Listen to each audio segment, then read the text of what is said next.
할렐루야. 주님을 찬양하고 예배하고 주님께 경배 올려드리는 예림의 모든 성도님들 되시기를 주님의 이름으로 축복합니다.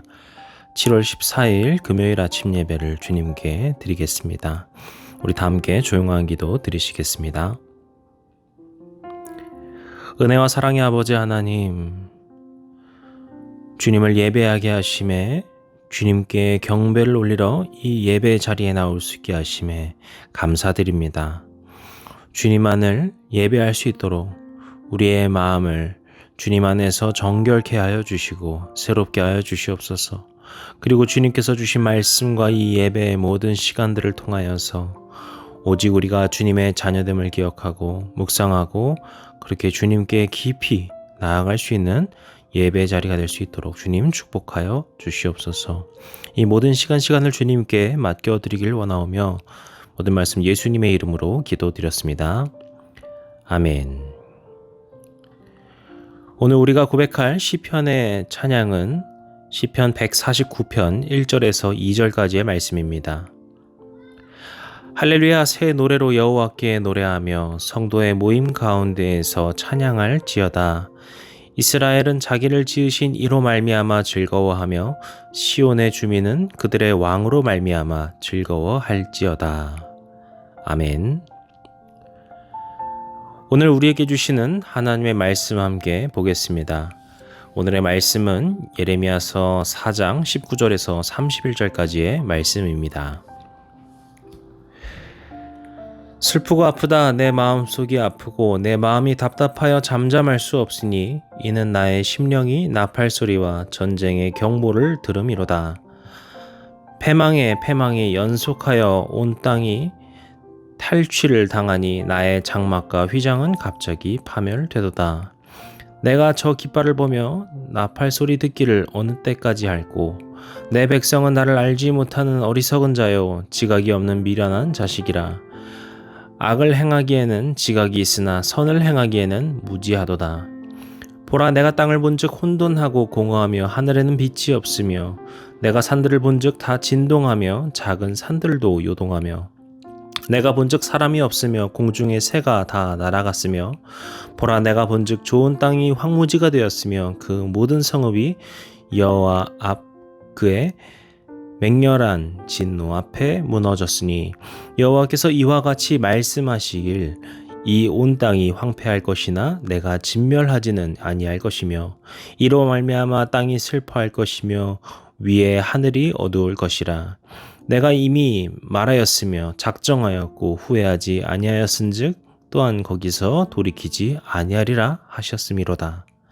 기병과 활 쏘는 자들의 함성으로 말미암아 모든 성읍 사람들이 도망하여 수풀에 들어가고 바위에 기어오르며 각 성읍이 버림당하여 거기 사는 사람이 없나니 멸망을 당한 자여 내가 어떻게 하려느냐.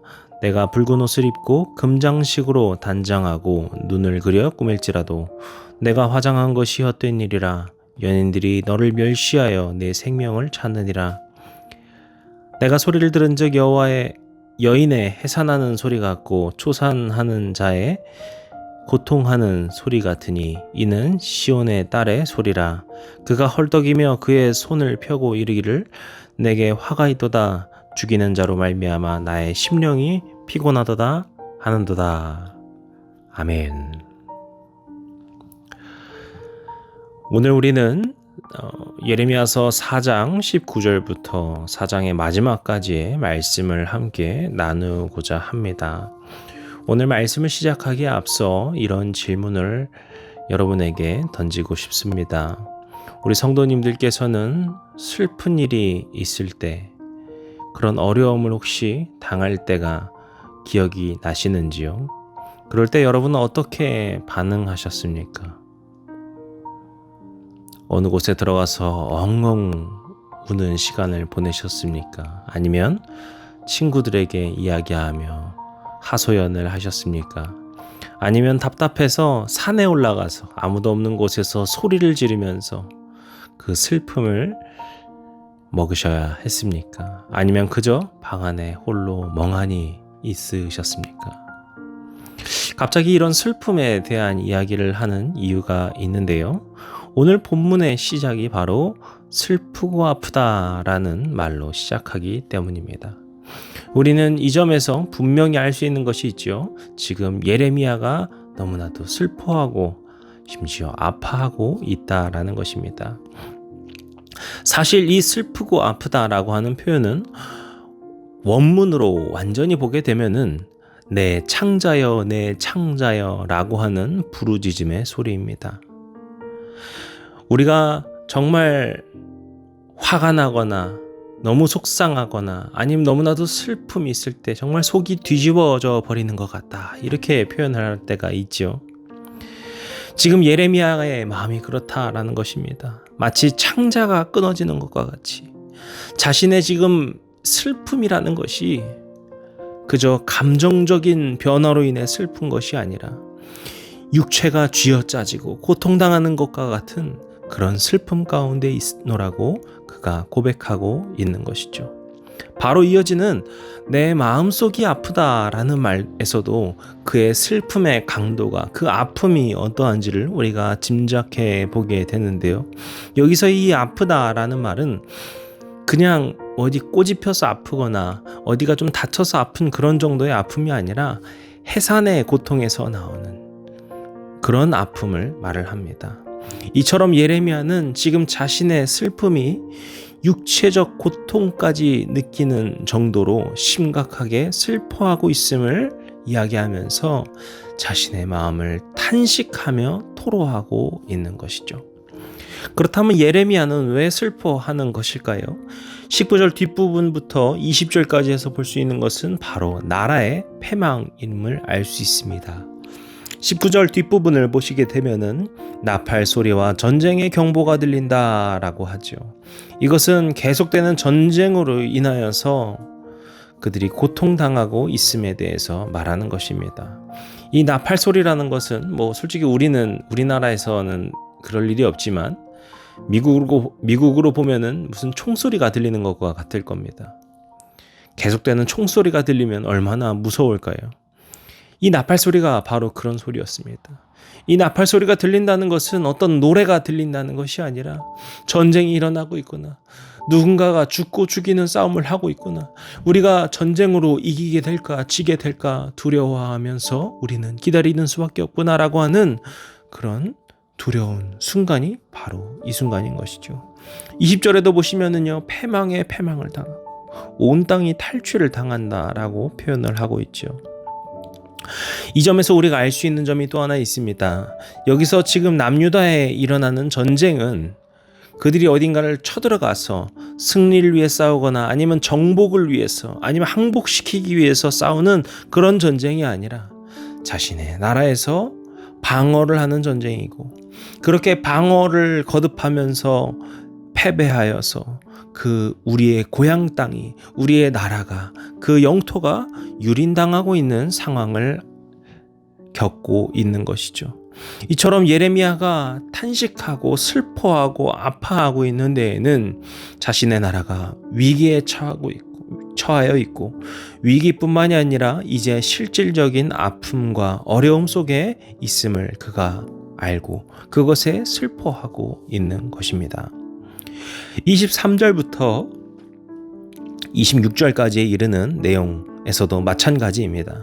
여기서의 표현은 우리가 언뜻 보면은 천재지변이 일어난 것으로 보일지 모르겠습니다. 하지만 이것은 전쟁의 참상을 보여주는 이야기고요.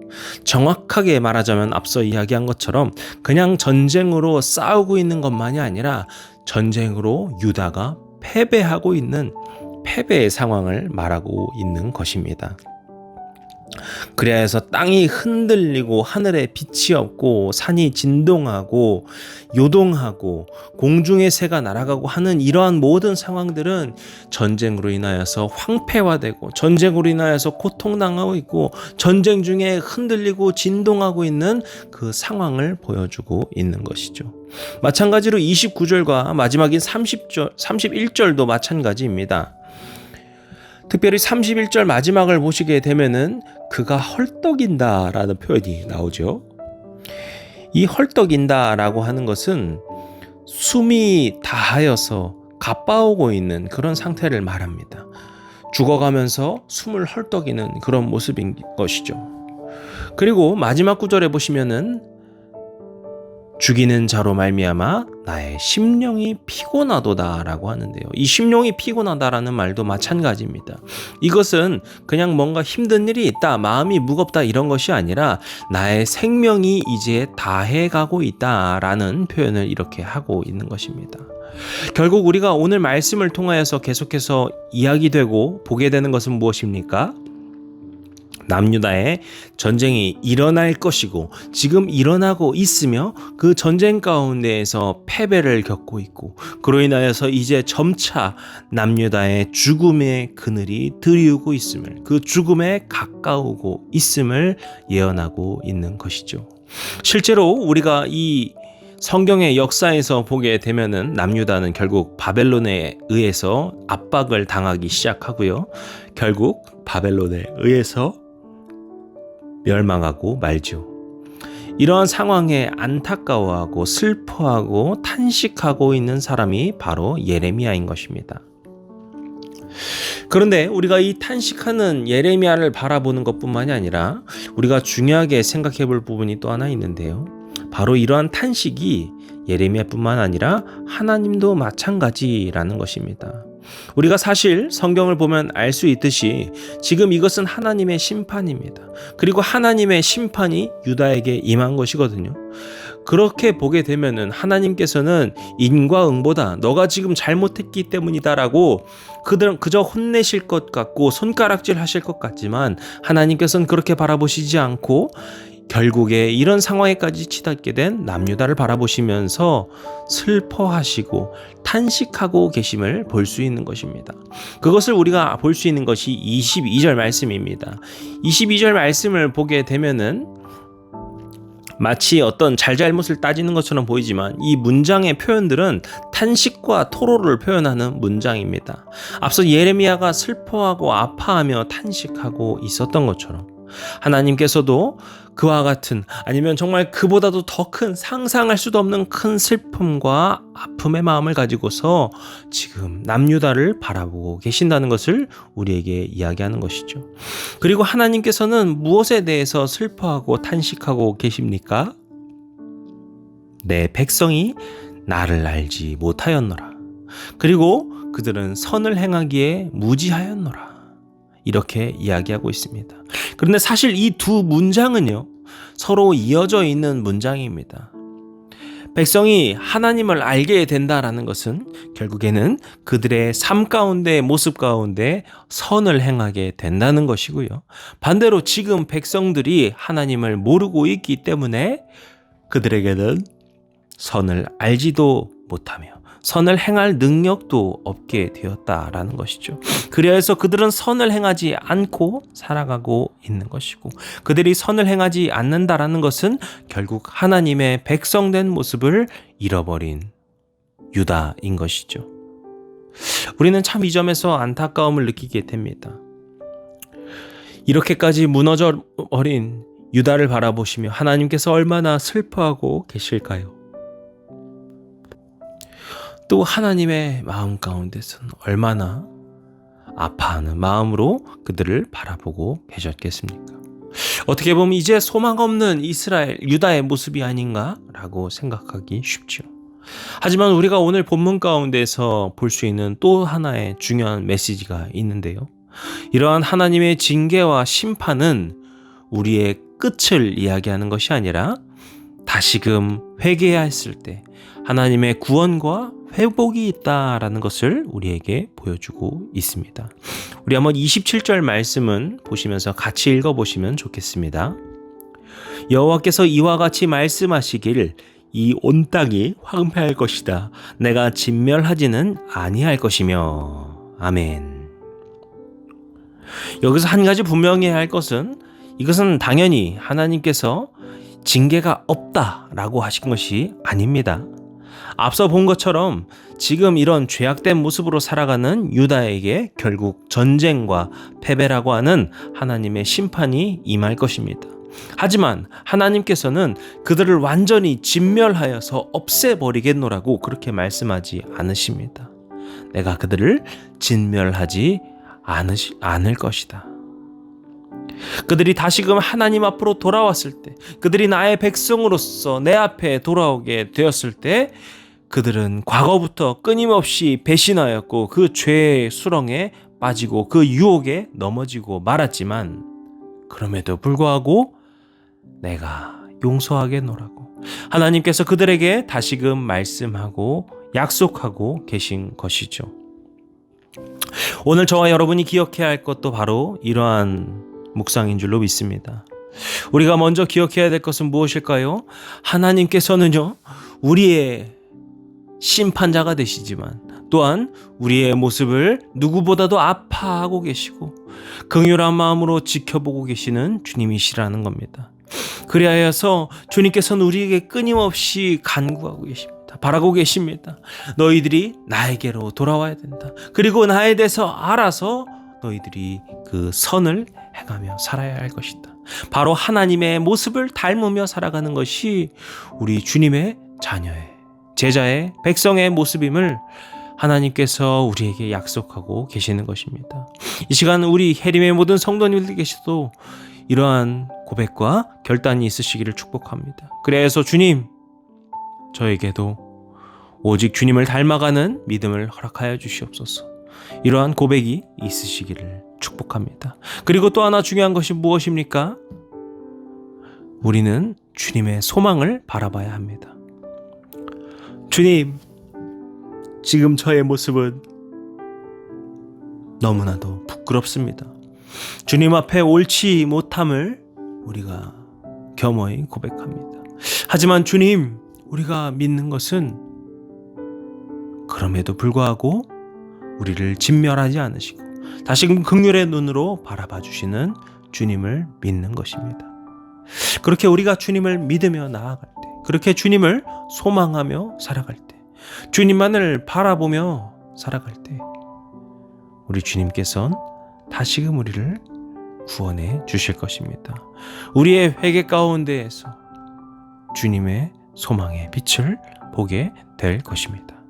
사랑하는 성도 여러분, 오늘 우리가 이 예레미야의 말씀을 기억하면서 4장의 마지막 이야기를 기억하면서 우리가 주님을 닮는 백성들 되시기를, 그리고 어떠한 상황 가운데에서도, 그 죄악 가운데에서도, 그 어둠 가운데에서도 주님의 사랑과 약속과 소망을 품고 살아가시는, 그래서 주님 안에서 놀랍게 변화됨을 바라고 구하고 실천하며 살아가시는 예림의 모든 성도님들, 가족들 되시기를 주님의 이름으로 간절히 축복합니다.